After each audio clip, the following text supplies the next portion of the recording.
मैं अमीर बाप का इकलौता बेटा था। पैसा उड़ाने के लिए तवाइफ के कोठे पर चला जाता। एक तवाइफ से इश्क हुआ तो उससे शादी कर लिया, लेकिन शादी के बाद वह घूंघट वाली बन गई। अब मैं उसे उसकी औकात दिखाना चाहता था।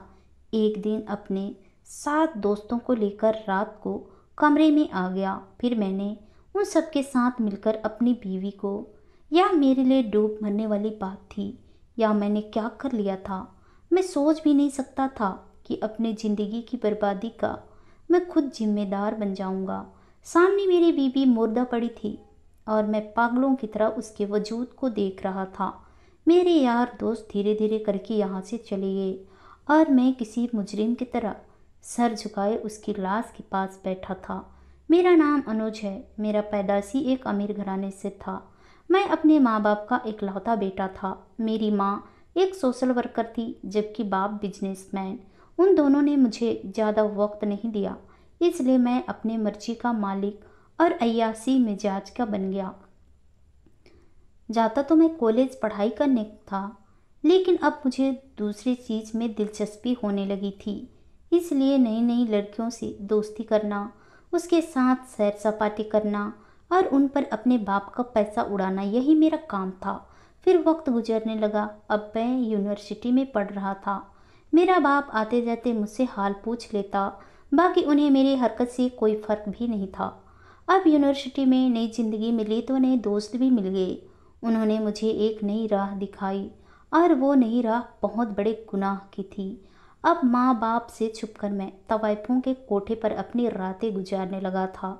जब कभी बाप का सामना हो जाता तो मैं उसे झूठ बोल देता, वहाँ नहीं हूँ। खूबसूरत लड़कियाँ देखकर मेरा दिल बहल जाता था।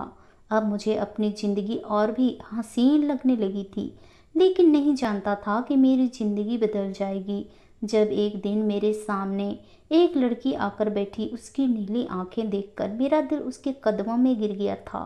फिर मैंने उसी रात उसको कोठे की मालकिन से कहा कि यह लड़की सिर्फ मेरी है, खबरदार जो किसी ने इसे हाथ भी लगाया तो। वो लड़की ये सुनकर खुश हो गई थी, लेकिन मैंने भी उसे दुनिया की नज़रों से छुपाने के लिए उससे शादी कर लिया और अपनी बीवी बनाकर घर ले आया। लेकिन माँ बाप को पता चला गया कि यह लड़की कोठी की तवाइफ है। वह सर झुकाए खड़ी थी। तभी मेरी माँ के कदमों में गिरी और कहने लगी, भगवान के लिए मुझे स्वीकार कर लीजिए। मैं ऐसी लड़की नहीं थी। हालात ने मुझे तवायब बना दिया। मेरे सौतेले भाई ने मुझे इस कोठे पर बेच दिया। हालांकि मैं तो एक इज्जतदार ज़िंदगी गुजारना चाहती थी। माँ बाप ने मेरी खुशी के लिए इस लड़की को स्वीकार कर लिया।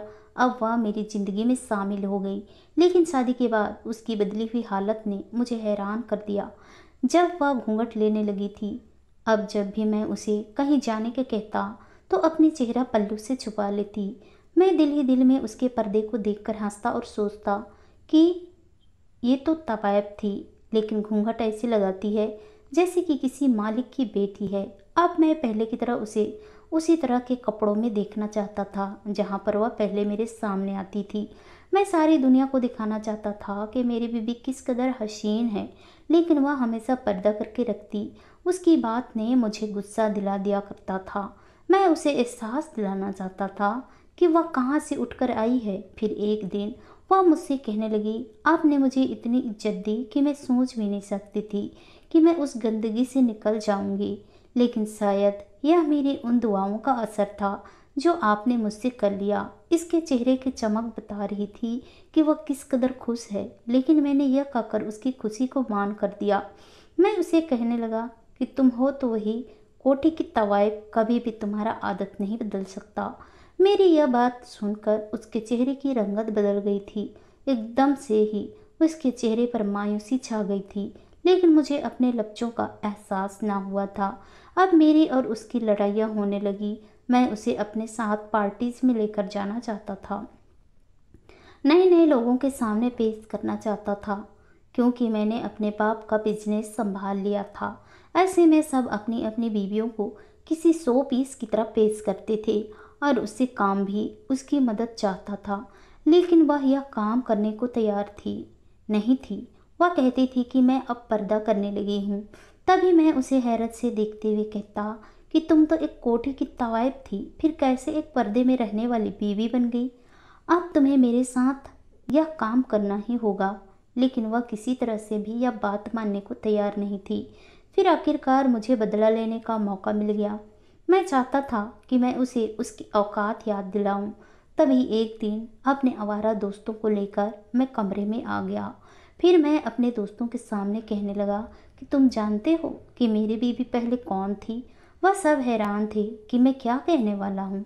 तभी मैं नशे में धुत या भूल बैठा कि वह मेरी इज्जत बन चुकी थी और मैंने इसका इज्जत नीलाम कर रख दिया था। मजाक उड़ाते हुए उससे कहने लगा कि पहले मेरी बीबी कोठे की तवायफ थी, लेकिन मुझे इसकी नीली आंखों से इश्क हुआ तो उसे अपनी बीवी बनाकर ले आया। लेकिन अब देखो यहाँ आकर ये कैसी शरीफ बन गई। अब मेरी कोई बात भी नहीं मानती। मेरी बीवी किस कदर सदमे से भरी नज़रों में मुझे देख रही थी, लेकिन मैं नशे में था, इसलिए मुझे कुछ होश न था कि मेरे मुंह से निकलने वाले शब्द क्या हैं। फिर मेरे दोस्त उसका मजाक उड़ाते हुए कहने लगे, यार अपनी बीबी से कहो कि थोड़ा डांस करके तो दिखाए।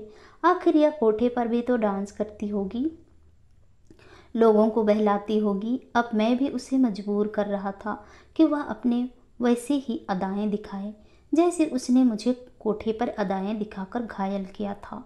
लेकिन वह दोनों हाथों में अपना चेहरा छुपा कर रोती रही।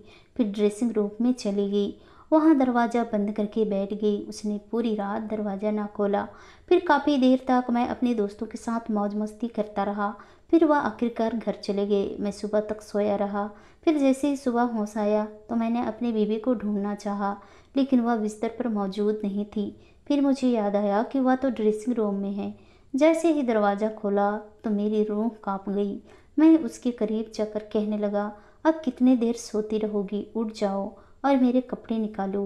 तभी मैंने उसके वजूद को हिलाया था, लेकिन एकदम से वह ढेर हो गई।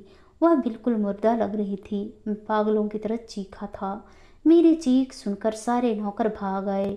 उन्होंने मेरी बीवी को देख लिया था। तभी एक नौकर मेरी बीवी की नब्ज चेक करने लगा। माँ बाप तो घर पर मौजूद ही नहीं थे। फिर मुझे बुरी खबर सुनाते हुए कहने लगा कि आपकी बीवी यह दुनिया छोड़कर चली गई है। मेरी बीवी शर्म से अपनी जान दे दी थी। मैं अपने ही दोस्तों के सामने अपनी बीवी का इज्जत नीलाम कर दिया था। शायद उससे यही बात बर्दाश्त न हुई। उसने तो एक वफादार बीवी की तरह मेरी इज्जत का मान रखा था, लेकिन मैं ही उसे भरे बाजार में उसका इज्जत तार तार कर दिया। आज मैं घुटनों में गिरकर ऊपर वाले से माफ़ी मांगता हूँ, लेकिन मेरे दिल को सुकून नहीं मिलता। अपनी बीवी की आत्मा से माफ़ी मांगता फिरता हूँ, लेकिन ऐसा लगता है कि उसका आत्मा भी मुझे माफ़ नहीं करेंगी। जिंदगी भर का यह पछतावा मेरी रूह बन गया। आज मैं पागलों की तरह इधर उधर फिर रहा हूँ, लेकिन मुझे कहीं भी शांति नहीं मिलता। आशा करती हूँ दोस्तों आप लोगों को ये कहानी पसंद आई होगी। कहानी पसंद आई तो कहानी को लाइक कीजिए, शेयर कीजिए, कमेंट कीजिए और ऐसी कहानी सुनने के लिए प्लीज़ हमारे चैनल को सब्सक्राइब जरूर कीजिए। तो चलिए दोस्तों, मिलते हैं नेक्स्ट किसी नई कहानी के साथ। तब तक के लिए बाय बाय, अपना ख्याल रखिए।